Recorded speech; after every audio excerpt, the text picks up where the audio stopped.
All right, quick before I lose the light and before my phone dies. This is the last one from our weekend fig tasting, our annual tradition that Chris and I do. You know, we were just hanging out, doing our thing.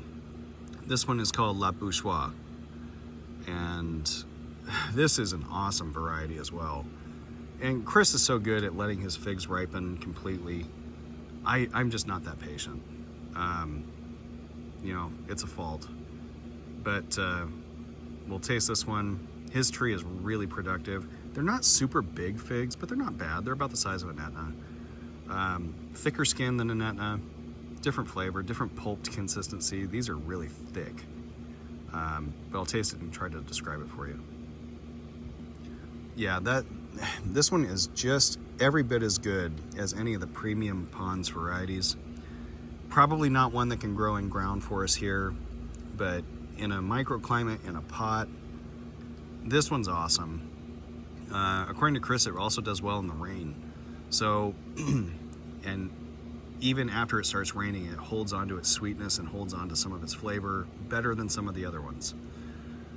So, those are really, really good qualities to have in a late fig for us after the temperatures drop, after the rain sets in.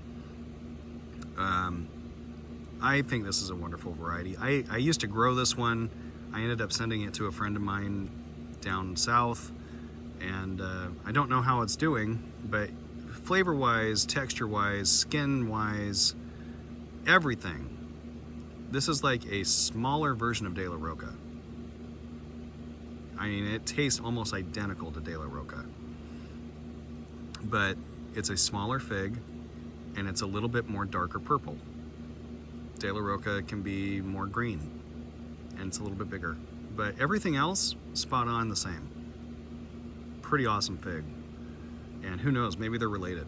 I have no idea, but fantastic.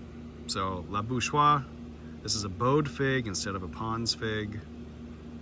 It's French fig, so awesome variety. All right, take care, guys.